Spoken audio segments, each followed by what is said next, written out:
The last time we had a JUCO World Series, Central Arizona took home the title. It's been a long time, but they're chomping at the bit to get back out there and compete for that title again. I caught up with head coach Anthony Gilich to discuss everything JUCO. I'm Antonio Clark with KREX5 News. Hope you guys enjoy. Awesome. So obviously the reason I call you is JUCO World Series is back on.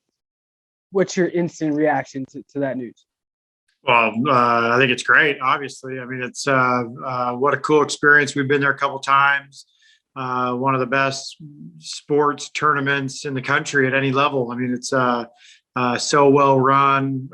Just great people, great fans, great community. I mean, good baseball teams coming in, and so we're fired up that it's back on, up and running, and hopefully we can get back there and play in the tournament. Speaking of which, how is your season going so far?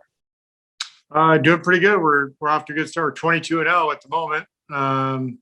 Ranked. Well, there's a couple different polls. I think we're ranked 1 in most of them, and then 2 in one of them, and so we're off to a good start. But I mean, that doesn't mean much. You got to win the right games at the end to get there, and so. But yeah, so far so good. Absolutely. So, do you have a contingent of players that were on your team last year when this got canceled and weren't able to participate? Yeah, so in 2000, so last year at JUCO in 2019, we won the national championship, and then so we have about I think like 8 or 9 players from that team that are on our team now. Mm-hmm. And then we have some guys from 2020, last year's team, that are back and as well. And so, so we got some guys that have experienced winning it. Some guys that got their season cut short last year, and then some new players this year as well. What do you think it means? What do you think it means to all of them now, knowing that they can compete for that national title? Yeah, I mean, I think we don't really talk about like defending it. I mean, obviously we had a year gap there, so we don't really talk about defending. Nobody won it in 20, but I mean, we have some guys that know what it takes to win it, and then we have some guys on our team from last year's team that knows what it's like to get the rug pulled out from under you on a season. You know, I mean, we were off to a good start last year, and the season ended abruptly and around this time last year, and so I think everyone's just fired up to be out there playing.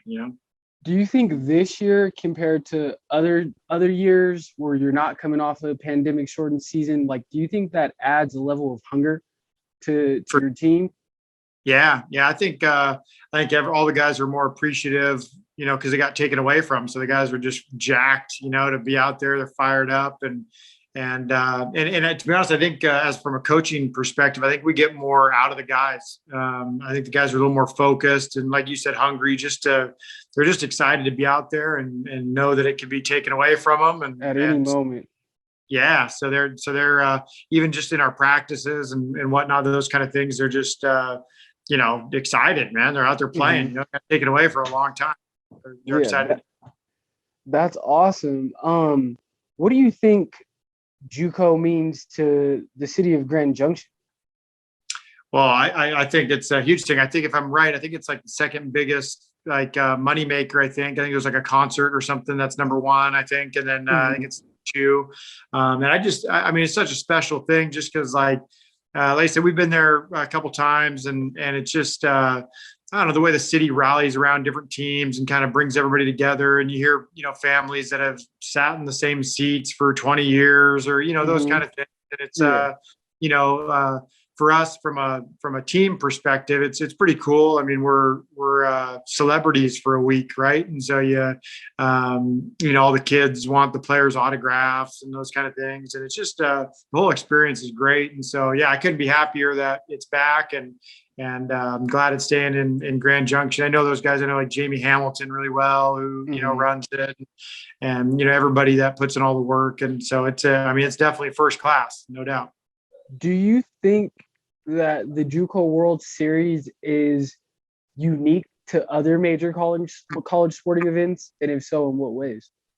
Yeah, I think it's more personable. You look at like Omaha for Division I, right? So that's maybe like a grander scale than JUCO, right? It's bigger, but it's also more corporate. this has, more of like a, I don't know, hometown feel, and it's Yeah. just a little more intimate, but it's still a big event, and it's just not quite as like corporate, which I think is great. I mean, I've been to Omaha, I've been to the World Series there, and it's man, I mean, I mean, I'm a little biased, but for me, I mean, JUCO and Grand Junction is top of the line. I mean, it's legit for sure. Awesome. Well, hey, we're all excited for JUCO to be back. I'm wishing you guys the best of luck. I'd love to meet you and do this in person with, COVID permitting. But it was great to talk to you. I really appreciate the time, and I look forward to seeing you later this year, hopefully.